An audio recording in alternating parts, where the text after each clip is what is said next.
ఏడవ అధ్యాయం 31వ సర్గ.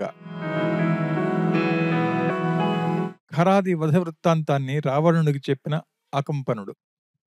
జనస్థానం నుండి అకంపనుడనే రాక్షసుడు, రావణుడి వేగులవాడు, శీఘ్రంగా బయలుదేరి లంకకు పోయి లంకాసురుడైన రావణాసురుడితో ఇలా అన్నాడు: రాజా, జనస్థానంలో ఉన్న కరుడితో సహా రాక్షసులందరూ యుద్ధంలో చంపబడ్డారు. నేను ఎలాగో స్త్రీ వేషం వేసుకుని అతి కష్టం మీద ప్రాణాలను దక్కించుకుని ఈ వృత్తాంతాన్ని నీకు చెప్పడానికి వచ్చాను. ఈ మాటలు విన్న రావణుడు అదిరిపడి కళ్ళలో నిప్పులు కురుస్తుంటే, ఓరి, నాకు మనోహరమైన జనస్థానాన్ని నాశనం చేసింది ఎవడురా? వాడి లోకంలో ఇంక బతుకుతాడా? దిక్పాలురైన ఇంద్ర, యమ, వరుణ, కుబేరులు కూడా నాకు కొంచెం అపకారం చేసినా సుఖంగా ఉండలేరు. దండం ధరించి యముడు వచ్చినా దండిస్తాను, దహనుడిని దహిస్తాను, మృత్యువుకు నేనే మృత్యువునవుతాను, సూర్యచంద్రులను నేలబట్టి కాలరాస్తాను అని అంటాడు. రావణుడు ఇలా పలుకగా అకంపనుడు చెడు వార్త చెప్తే తన్నేమి చేస్తాడో అన్న భయంతో, చెప్పకపోతే ఇంకేం చేస్తాడో అని విధి లేకుండా ఇలా అన్నాడు: ప్రభు, నాకేం భయం లేదని, నన్నేం చేయనని అభయమిస్తే ఉన్నదిన్నట్లు చెప్తాను. తాను అభయమిస్తున్నానని సందేహం లేకుండా వాస్తవం చెప్పమని రావణుడు అనగానే 2 చేతులు జోడించి భయభక్తులతో అకంపనుడు ఇలా అన్నాడు: గౌరవించాల్సిన గుండ్రటి చేతులు గలవాడు, సమానం లేని బలం కలవాడు, ఆబోతు మూపురాల్లాగా ఎత్తైన మూపురాలు ఉన్నవాడు, చంద్రబింబం లాంటి ముఖం గలవాడు, దశరథ మహారాజు కుమారుడు, మంచి కీర్తి గలవాడు, బాణాలనే జ్వాలలున్న అగ్నిహోత్రుడు, పరాజయం తెలియని పరాక్రమవంతుడు, ఒక్కడే ఖరదూషణలతో సహా జనస్థానాన్ని సర్వనాశనం చేశాడు.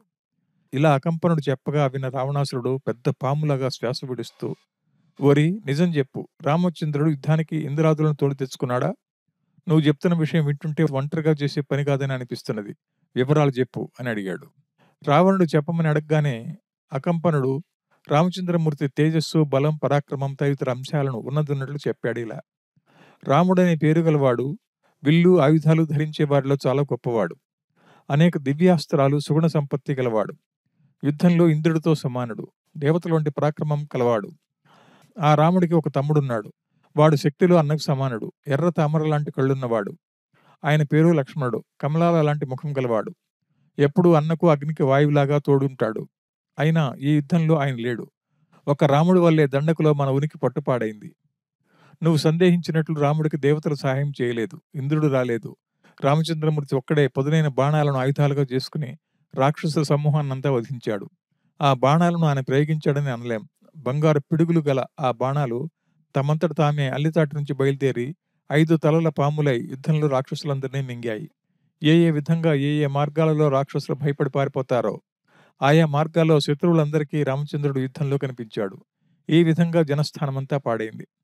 అకంపనుడు ఈ విధంగా చెప్పగానే విన్న రావణుడు ముఖం ఎర్రగా చేసి తక్షణమే ఆ మనుషులను చంపుతానంటూ బయలుదేరడానికి సిద్ధమవుతాడు.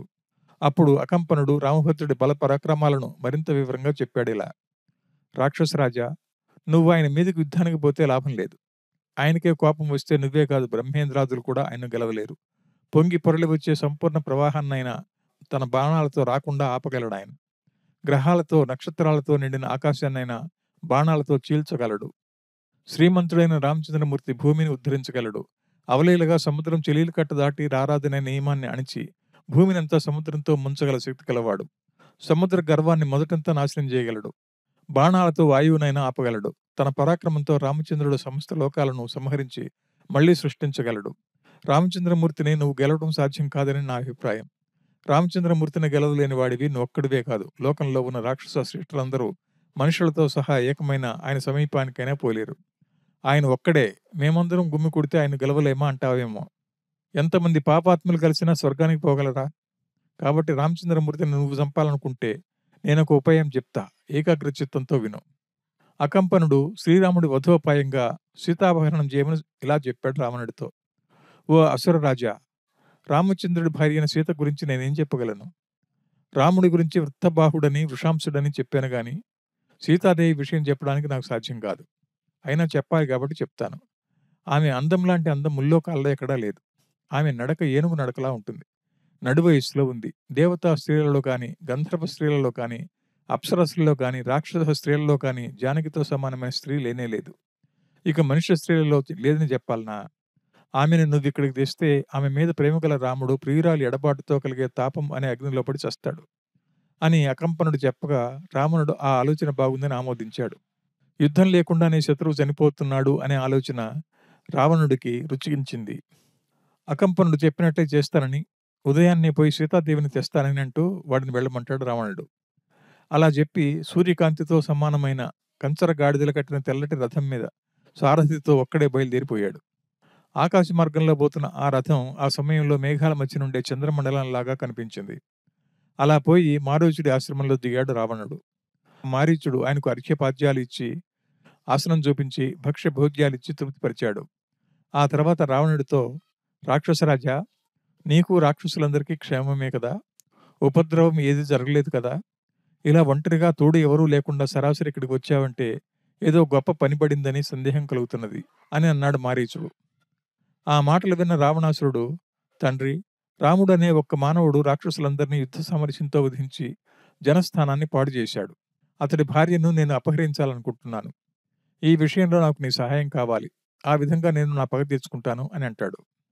రావణుడు ఈ విధంగా చెప్పగా విన్న మారీచుడు, సీతాదేవి గురించి లోపల శత్రుత్వము, బయటికి స్నేహము గలవాడు, ఎప్పుడు రావణుడు చెడిపోవాలో అని ఎదురు చూస్తున్నవాడు ఎవడో ఇలా చెప్పాడని అంటాడు. సీతను తెమ్మని చెప్పినవాడు నీ మేలు కోరేవాడు కాదు. ఇప్పుడు ముల్లోకాలను పాలించే నీ గొప్పతనం చూసి ఓర్వలేనివాడెవడో అది భగ్నమైపోవడానికి ప్రయత్నించాడు. ప్రసిద్ధమైన విషసర్పం కోరపీకమని నీకెవడు చెప్పాడు? ఏమరపాటుతో వాస్తవం తెలియకుండా నిద్రపోతున్న వాడిలాగా ఉన్న నీ తలను తన్నింది ఎవడో? రాక్షసరాజా, జగత్ప్రసిద్ధమైన గొప్ప వంశంలో పుట్టడం అనే తొండం కొన, గొప్ప పరాక్రమం అనే మదపు నీళ్లు, గడియమ్మాకులు లాంటి చేతులనే దంతాలు, శత్రువులకు భయం కలిగించే రాముడనే మదపు టేనుగును ఇప్పుడు కనురెప్పలు ఎత్తైనా చూడటానికి ప్రయత్నం చేయవద్దు.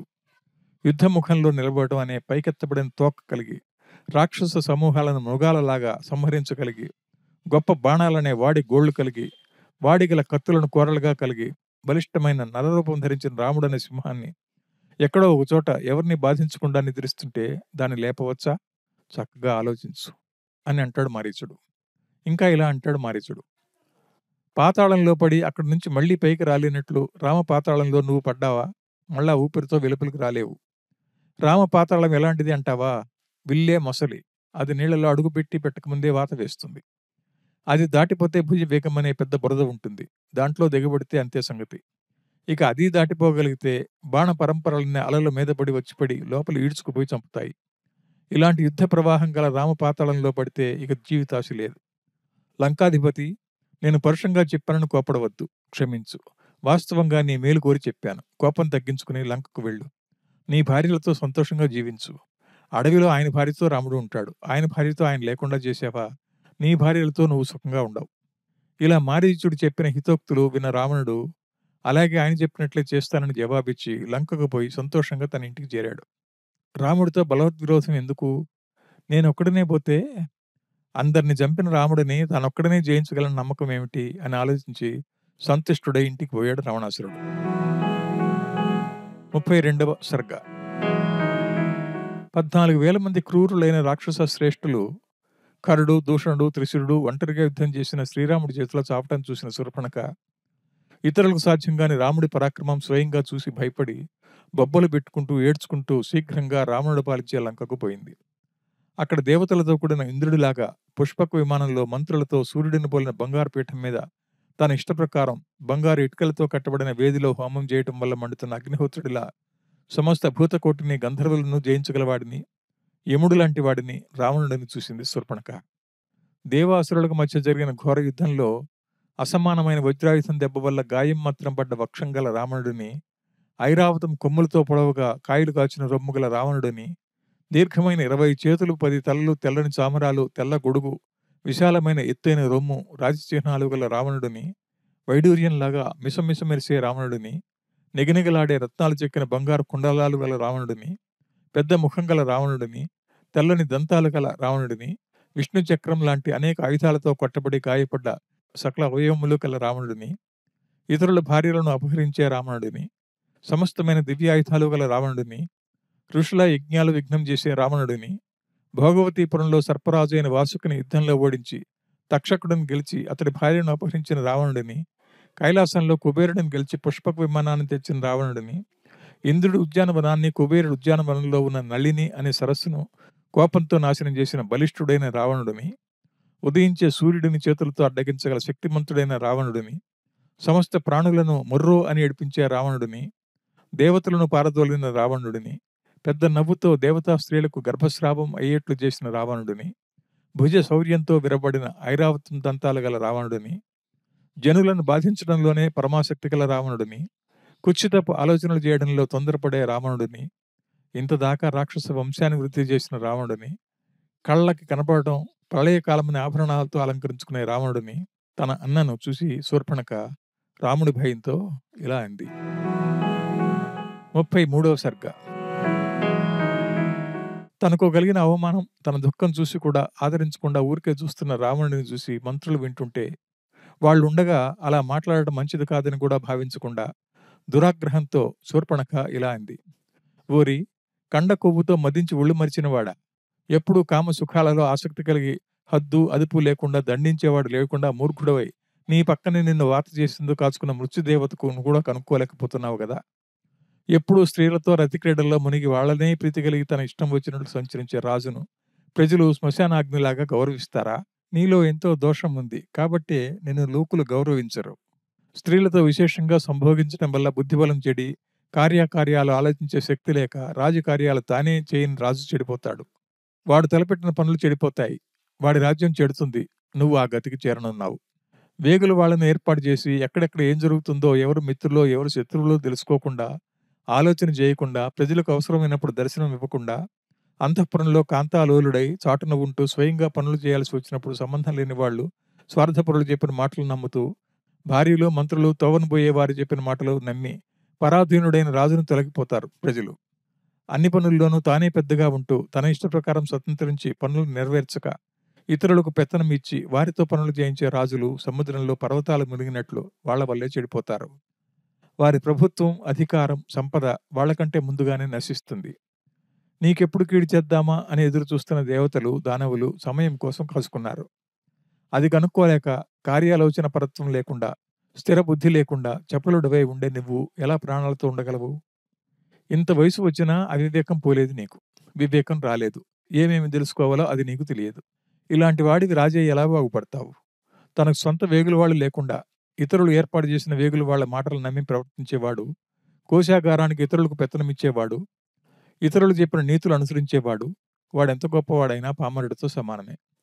దూరదేశాల్లో జరిగే సంగతులు వేగుల వాళ్ళ ద్వారా తెలుసుకుంటే అది తన సమక్షంలోనే చూసినట్లు ఉంటుంది. కాబట్టే రాజుకు దీర్ఘచక్షువు అని పేరు. నీకు వేగులు లేరు కాబట్టి నీకు ఆ పేరు లేదు, నీకు ఆ చూపు లేదు. ఇలా నువ్వు ఉండటం వల్లే, నీ మంత్రుల గుంపు సేవిస్తుంటే వారి మాటలు వింటూ ఉండటం వల్లే, అలా సుఖానికి అలవాటు పడటం వల్లే నీ జనస్థానంలో నీ బంధువులందరూ చచ్చిన వార్త నీకెలా తెలుస్తుంది? ఖరదూషణాది బంధువులతో సహా 14,000 మంది రాక్షసులను రామచంద్రమూర్తి ఒక్కడే తన విల్లు బలంతో యుద్ధభూమిలో నాశనం చేశాడు. నీ తమ్ములను, బంధువులను అందరినీ ఒక్కడు కూడా లేకుండా చంపాడు. నీకు విరోధులై నీ కీడు కోరే రాక్షసులకు ఇక రావణుడి భయం లేదు. తాను రక్షిస్తానని చెప్పాడు. దండకారణ్యంలో నీ వాళ్ళ భయం లేకుండా చేశాడు. ఇవన్నీ అతి బలవంతుడైన రామచంద్రుడు ఒక్కడే చేశాడు. నువ్వు లోభివి కాబట్టి వేగుల వాళ్లకు జీతాలు ఇవ్వవు గనుక వారంతా జరిగే విషయాలు నీకు తక్షణమే చెప్పరు. నువ్వేమో ఇతరులకు స్వాధీనపడి స్వతంత్ర శక్తి లేక ఆ మంత్రి ఈ మంత్రి చెప్పినట్టు వింటున్నావు. రాగల కీడు తెలుసుకోలేకపోతున్నావు. నీ దేశంలోనే భయం కలగటం నీకింతవరకు తెలియదు కదా. రావణ, నిన్నేమనాలి? కష్టానికి తగ్గట్టు సేవకులకు జీతాలు ఇవ్వవు. ఇలాంటి క్రూరుడికి మదం పట్టిన వాడికి, పొగరబోతుకు, ద్రోహికి ఆపదలు కలిగినప్పుడు సేవకుల్లో ఒక్కడైనా సహాయం చేయడానికి ముందుకు రాడు. కారణం లేకుండా కోపడే రాజును, ఇతరులు భయపడేట్లు ప్రవర్తించే రాజును, గర్వంతో తనను తానే పొగుడుకునే రాజును వాడి బంధువులు, వాడి సేవకులే చంపుతారు.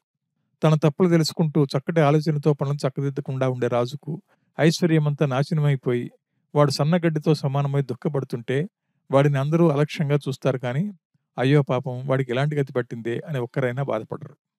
లోకంలో దేనికి పనికిరానివైనా ఏదో ఒక సమయంలో పనికొస్తాయేమో గాని రాజుగా ఉండి రాజ్యాన్ని పోగొట్టుకున్నవాడు గవ్వకైనా కొరగాడు. రాజుగా ఉండి భ్రష్టుడైన వాడు ఎంత గొప్పగా బతికినా కొరగాని వాడే. ఇవన్నీ తెలుసుకుని పరులు తనకు చేసిన మేలు మరవకుండా ధర్మస్వభావుడైన రాజు దీర్ఘకాలం సంపదతో సుఖపడతాడు. దుర్మార్గులు తామెంతో అధర్మంగా ఉన్న పరులకు హితోపదేశం చేసేటప్పుడు ధర్మాన్నే చెప్తారు. దోషుల మీద కోపం, సాధువుల మీద దయ కనపరుస్తూ నీతి మార్గంలో నడిచే రాజును సర్వసేవకులు భయభక్తులతో కొలుస్తారు.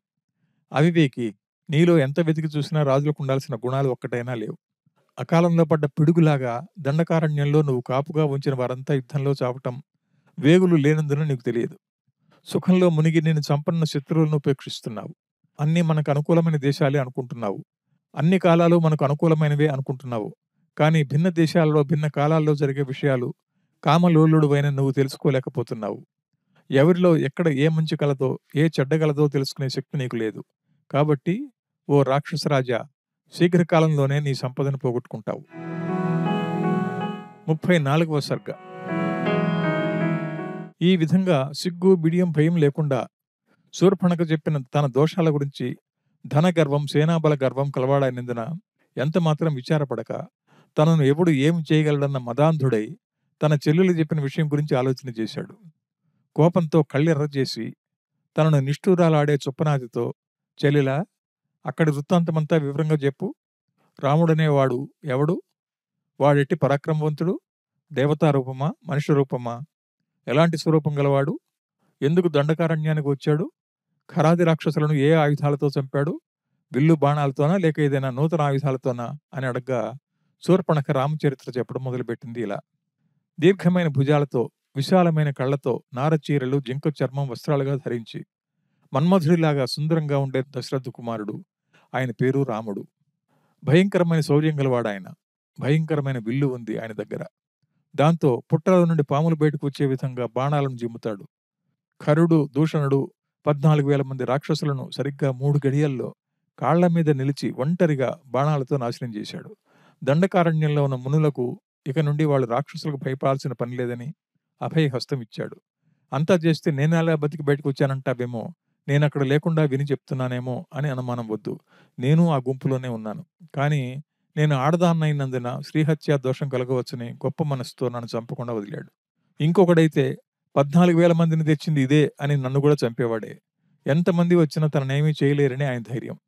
ఆ విధంగా ఆయన చేతికి చిక్కిన పొమ్మని వెడవడం వల్ల బతికాను. ఆ రాముడికి లక్ష్మణుడు అనే తమ్ముడున్నాడు.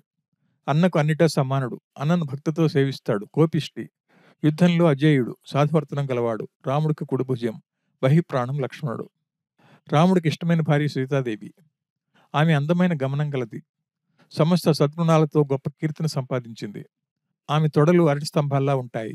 ఆమె ముక్కు సంపెంగ పువ్వులాగా ఉంటుంది. సౌందర్యానికి ఉనికిపట్టేన ఆమె వెన్నెల్లాంటి చిరునవ్వు కలది. షోడశ కళాపూర్ణుడైన చంద్రుడి లాంటి ముఖం కలదామెకు. పతికి హితం చేయాలనే కోరిక ఉందామెకు. మంచి బంగారు వన్నె కలది. తల నిండా నల్లటి వెంట్రుకలున్నాయామెకు. నీతిలోని స్థిరాంశమేదో అదే ఆమె. సింహం నడులాంటి సన్నటి నడుము ఉందామెకు. రెండో లక్ష్మిలాగా వనదేవతగా వెలుగుతున్నది.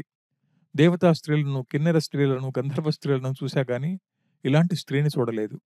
యక్ష స్త్రీలను, కింపురుష స్త్రీలను, దైత్య స్త్రీలను చూశాను గాని రామచంద్రుడి భార్య లాంటి కళ్లకు ఆనందం కలిగించే కలువ పూల లాంటి కళ్ళున్న దాన్ని ముల్లోకాలలో ఎక్కడా చూడలేదు. ఇలాంటి ఆమె మరొకరున్నారని కూడా వినలేదు. ఇంతకంటే ఎక్కువగా ఏం చెప్పాలి? సీత ఎవరికి భార్యో, ఎవరిని ఆమె సంతోషంగా కౌగిలించుకుంటుందో ఆ పురుషుడు 3 లోకాల్లో ఇంద్రుడి కంటే గొప్పవాడై పేరు తెచ్చుకుంటాడు. చక్కటి సౌందర్యం, నడవడి కలిగి స్త్రీలలో శ్రేష్ఠురాలైన ఆ సీత నీకు తగిన భార్య. ఆమెకు నువ్వు తగిన భర్తవి. ఇద్దరినీ పోల్చి చూసి ఆ సీతను తెచ్చి నీకు ఇవ్వాలని భావించి నేను అక్కడికి పోయాను. ముక్కును పోగొట్టుకున్నాను. మగవారికి తెలియకుండా సీతాదేవిని ఎత్తుకొచ్చి నీకు ఇద్దామనుకున్నాను. దానికోసం చుట్టుపక్కల తిరుగుతూ సీత దగ్గరికి పోయాను. నా ఆలోచన తెలుసుకున్న లక్ష్మణుడు నేను ముత్తుకుంటున్నా వినకుండా నన్ను పట్టుకుని నా ముక్కు చెవులు మొదలంటా కోశాడు. నువ్వే స్వయంగా పోయి ఆ సొగసు కత్తిన కళ్ళారా చూస్తే మన్మధుడికి దాసుడవై ఆ క్షణంలోనే ఆమె కావాలని పట్టుబడతావు. ప్రేమతో నువ్వు జానకిని భార్యగా చేసుకోవాలంటే అది సాధించడానికి కుడికాలు ముందు పెట్టి తక్షణం బయలుదేరు. ఇప్పుడే దండకారణ్యంలో సీత ఉన్న చోటుకు పో. రామలక్ష్మణుల యుద్ధంలో చంపు. మగుడు చచ్చి దిక్కులేక ఉన్న సీతను తీసుకొచ్చి నీ ఇష్ట ప్రకారం సుఖపడు. రాముడి చేతిలో చనిపోయిన ఖరుడు మొదలైన రాక్షస సమూహంలో ఒక్కడి మీదైనా నీకు కొంచెం ప్రేమున్నా రాముడిని, వాడికి సహాయం చేసిన వాడిని చంపిరా. ఇది నీకు అంగీకారం అయితేనే ధైర్యంతో వెళ్ళు. నా మాటలు నీకు మంచిగా అనిపిస్తే శీఘ్రంగా ఆలస్యం చేయకుండా సందేహం వదిలి మల్లెపువ్వు లాంటి సీతను తీసుకుని రా. రావణ, నేను చెప్పానని నా మీద నింద వేయవద్దు. నాకు తోచిందే నేను చెప్పాను. ఎదుటివారి బలం గురించి కూడా చెప్పాను. నీ బలం ఎంతో ఆలోచించి అంతకంటే ఎక్కువ బలం ఉందనుకుంటే బలవంతంగా సీతను తీసుకురా. నీ కొరకై దండగలో దిక్కులేని వారిలాగా చచ్చిపోయిన ఖరాది రాక్షసుల మీద కృతజ్ఞతతో వాళ్లకు కలిగిన అకాల మరణం ఆలోచించి దానికి ఎలా బదులివ్వాలో అదే చెయ్యి.